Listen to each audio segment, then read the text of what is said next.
Hello, everyone. This is Jim Heisey, and welcome to the Profit for Your Business podcast. Today, we are pleased to be able to talk to Joel Smith with Clear Action Business Advisors. And we're going to talk a little bit about what it takes to run a successful business today. Joel, why don't you tell us a little bit about yourself, and we'll get going. Okay, well, great. Well, thank you for having me. James said, I'm Joel Smith. I founded Clear Action Business Advisors. We're kind of an outsourced CFO operation. I like to call ourselves we're income and cash flow strategists. And to reason we say that, I think it means more to people than saying CFO, but basically it's what we do as CFOs. We help guide businesses to having growing and more profitable businesses. I've been a CPA for many years, been working in the tax preparation business for many years. Along the way, I picked up a stable of accounting clients as well to do both accounting and tax work. And along the way, I've come to realize that many small businesses don't pay attention to their accounting at all. And I believe that's their biggest mistake in business, is to not come to pay attention to them and understand them and learn how to work with them and utilize them in planning their business growth. So along the way, I came across the CFO project, and they were preaching to the choir with me what they were talking about, creating a scalable CFO business designed for small to medium-sized businesses. If you look at any major sized business in the country, they've got a CFO. But small to medium-sized businesses often can't afford such a person. I don't know what it's like around the country, but here in California, a CFO, when you throw in all the salaries and benefits, is going to cost you a minimum of $250,000 a year. So if you're a business making maybe $1 million gross, you can't afford a $250,000 a year employee, right. And you might not need it. So the scalable program I believe, is perfect for those businesses to allow them to have that CFO to help them understand their finances and how to utilize them and plan their business growth. All right. So tell me a little bit about what a CFO is. Well, yes, Chief Financial Officer, yeah. But what does that mean for a small business owner? What it generally means is we analyze the operations of the business, the financials.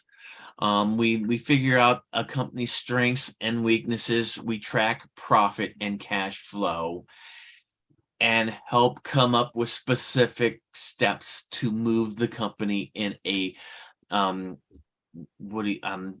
forward towards goals that they would like to hit.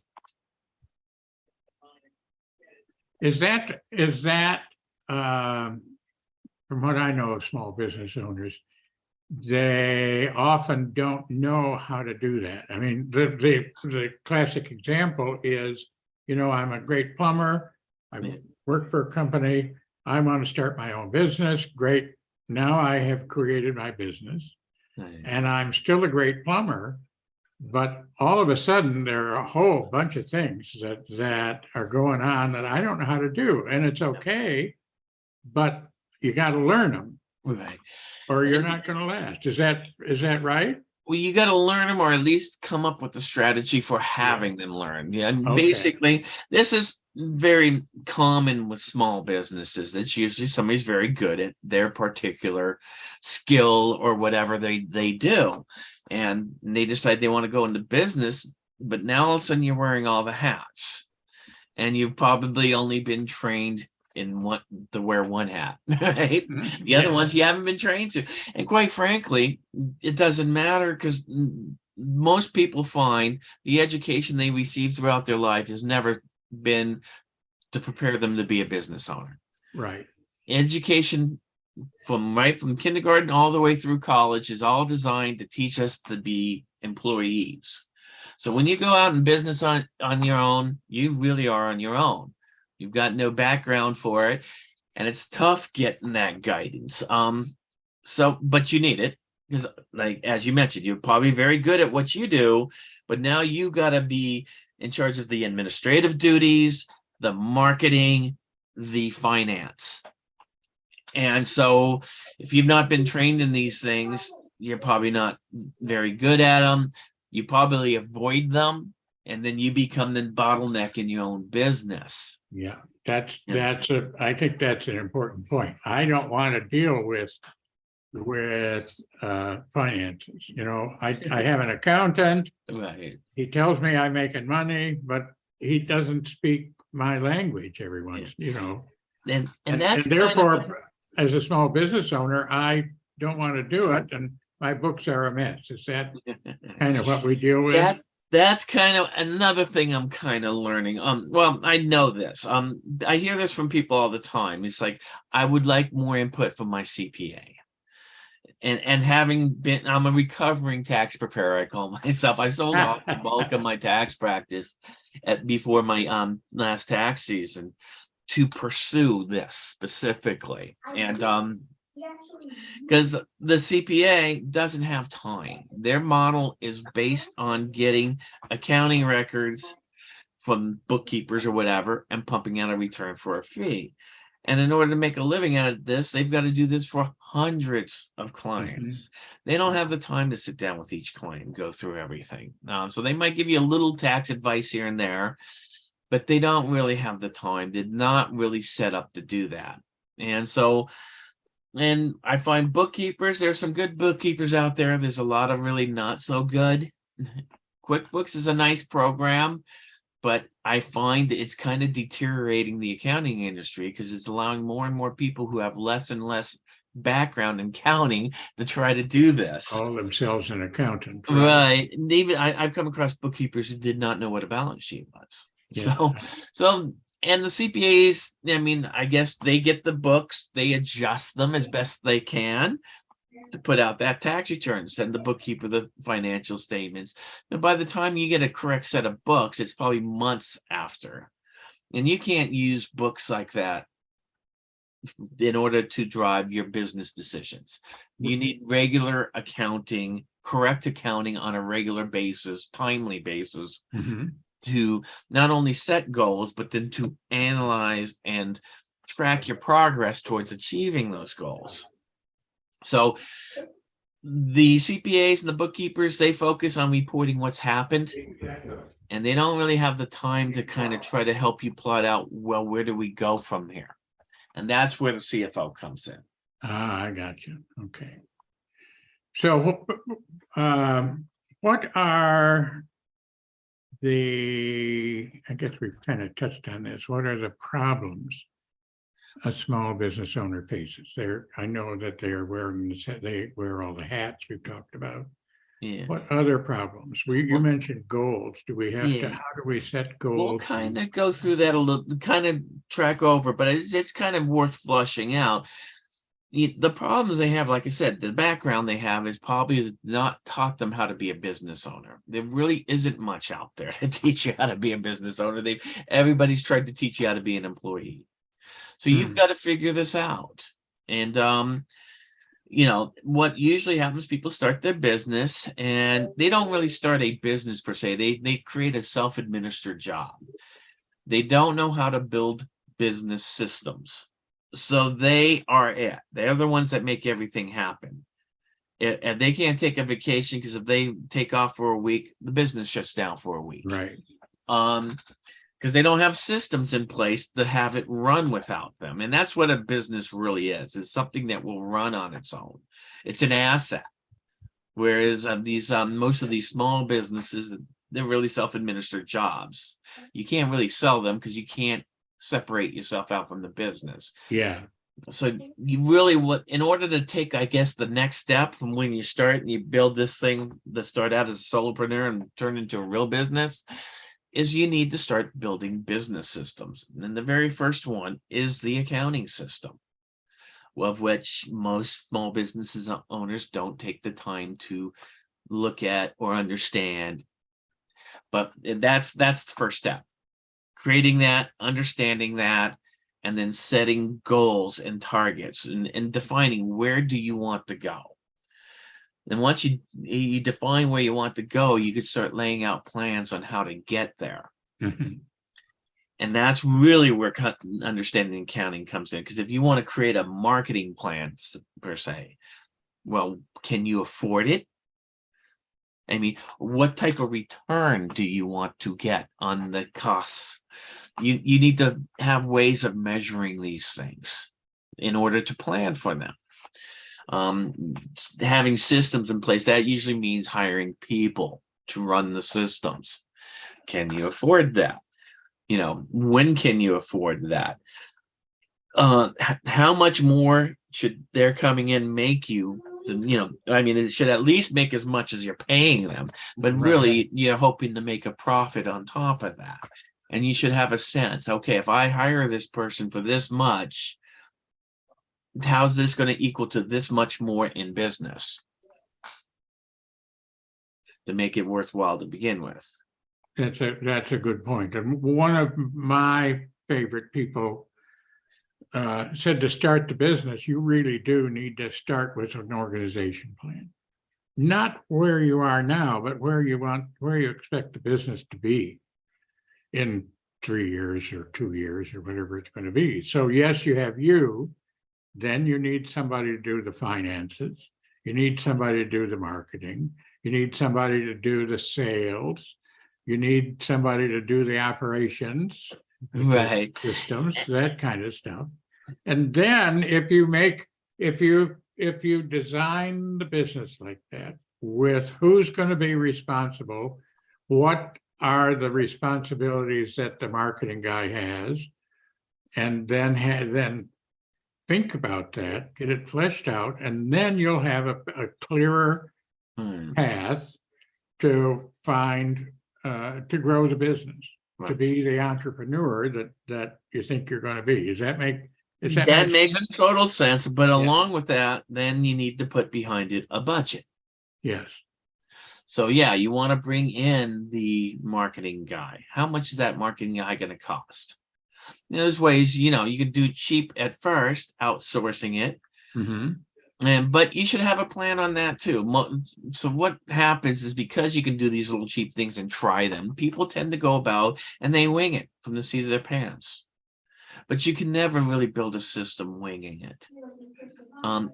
Eventually, if you want to be successful business, it's got to be planned. Success does not happen by accident. Right. You plan it out. Okay, at this point, I will invest this amount of money into marketing. I expect to get this kind of return from it. And you can measure it. Did you really get it? If not, why? How do you adjust? And that's how you plan and expect to see funds grow. And then you can invest in other parts of your plan and have a clear idea. I need to get here before I can go here, there's here. But if you have those steps laid out with a kind of a budget for it, then you got a clear target to shoot for. I need to increase my sales to this point before I could bring on this admin employee. When I bring on this admin employee, it's going to free me up to raise this much more business. So therefore, it makes sense.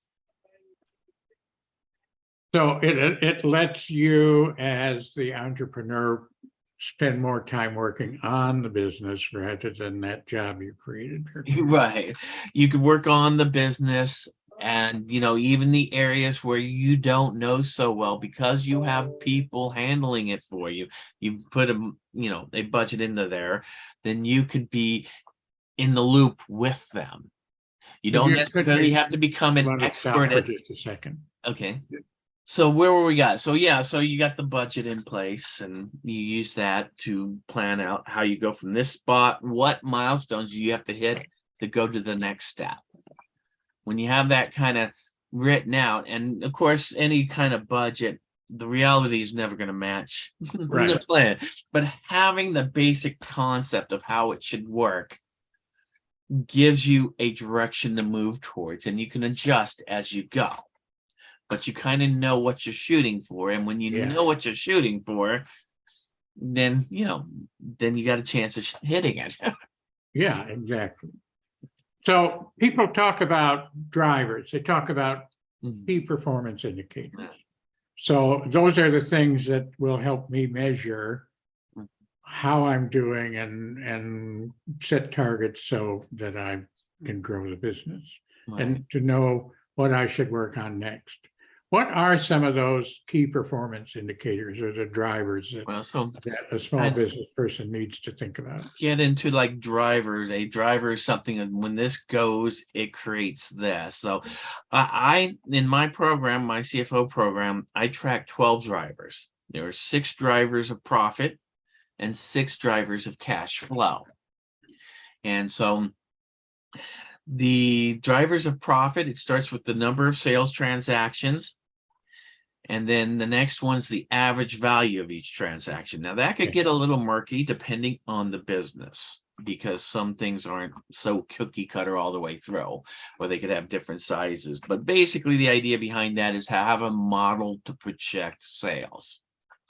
And then there's cost of sales as a percentage. You have marketing and advertising expenses, payroll expenses, and then other overhead.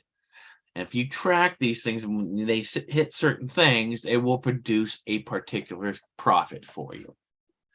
And so you set goals for each one of them. And then the 6 drivers of cash flow are going to be the issuance and collection of accounts receivable, the buying and selling of inventory, the buying and selling of fixed assets, the occurrence and payment of accounts payable, occurrence and payment of other debts, and then ultimately owner's investment or withdrawal.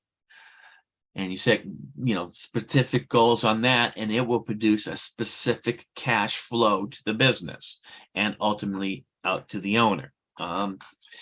My program puts a big emphasis on the cash flow section of it. Obviously, profit's important because cash flow is related, but it's not exactly the same thing.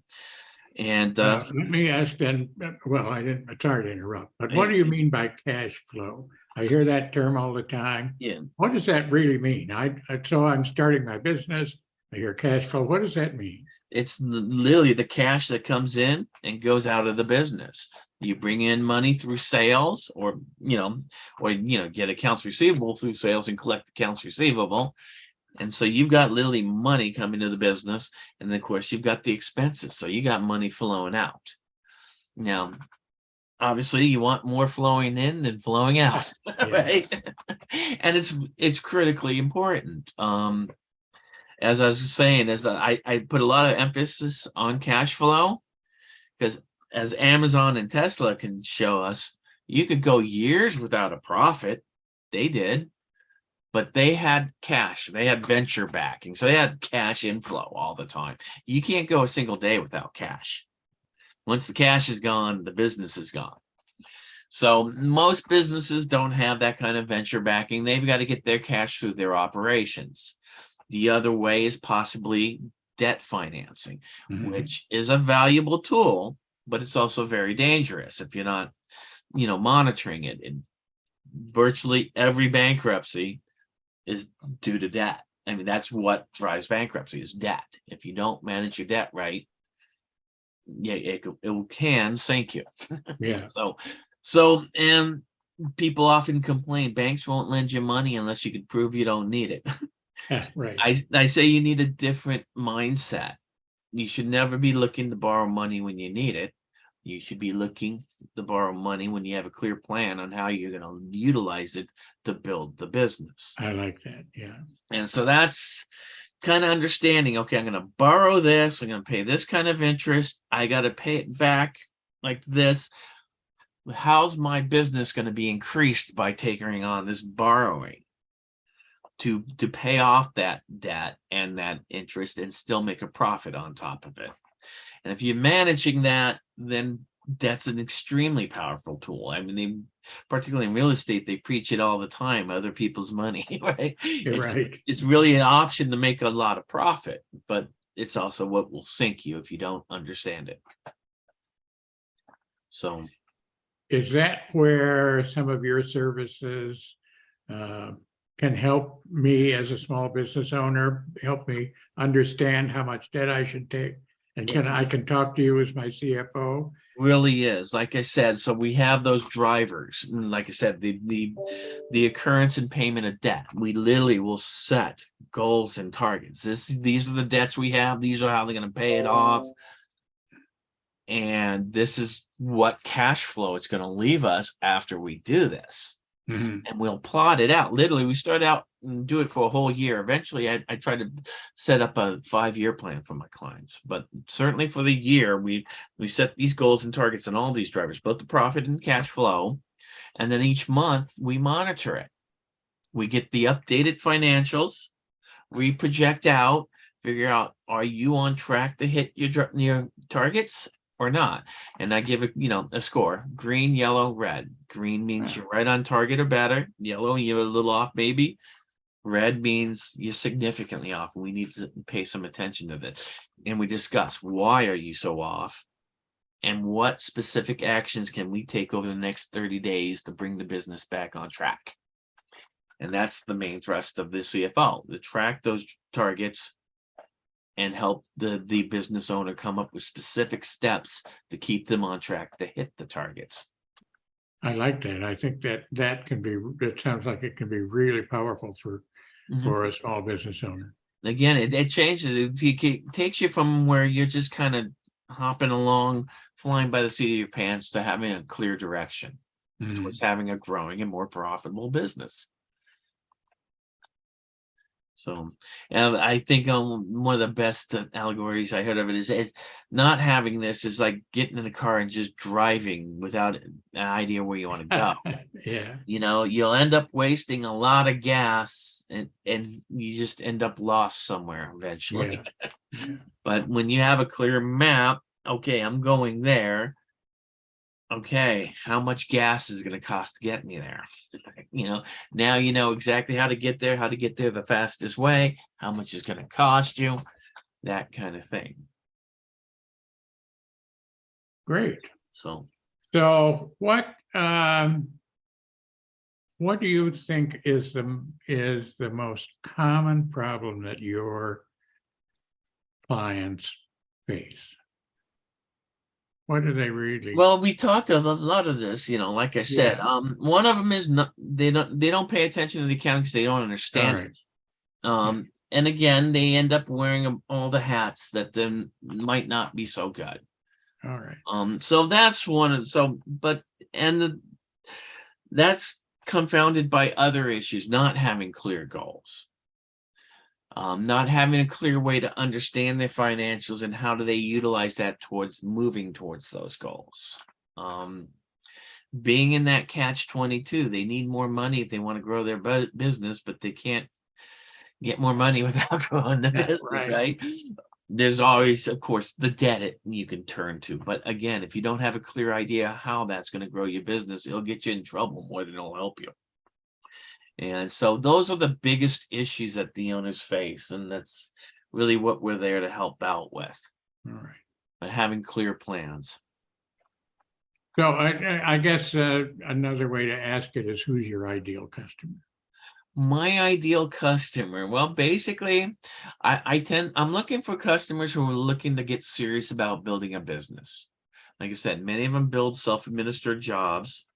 At some point, if they want a true business, they got to create systems where the business can continue to run without them. And in order to do that, they need to build a plan, which starts with the accounting system. Got it. Okay. And so I'm looking for that. Generally, I say businesses in the range of 500,000 in gross receipts and above. That's about the time when they're really starting to get maybe some operations, to get some traction. Like I said, in this area, at least, a good CFO is going to cost you at least $250,000 a year. So I was originally saying up to 5 million, because I figured up beyond that they can start affording their own CFO. Right. What I'm finding is most of the businesses I'm dealing with are more in 10 million and above. So I'm saying anywhere from 500,000 and above, but who are really wanting to get serious about creating the operations and understanding the accounting, or maybe they're having troubles, they're stuck with something, something's not working and they don't quite understand it, and they don't really know who to turn to understand it. And so it's the owner of the business Yeah. that you really deal with. That's who Yes. you talk to, and Yeah, that's yes. who you help. It'll be the owner of the business, Yeah. or it could be owners, Yeah. but yeah, so business owners who are having issues of some kind, and they don't really know, can't quite figure it out, or they really want somebody to help them lay out a plan to get them past it. How do you get them over the hump of saying, I'm making a $5 billion business? And this is a real example. A guy I know made $1 million and he didn't pay himself anything. He couldn't pay himself anything. The business made $1 million. The business made $1 million. How? Well, it really didn't. It had $1 million in sales. Okay, I had $1 million in sales, but then nothing left over to pay him. Right. Well, so that's the whole thing with setting up drivers and stuff. So you get in there, understand the business, and understand, well, where's all the money going to?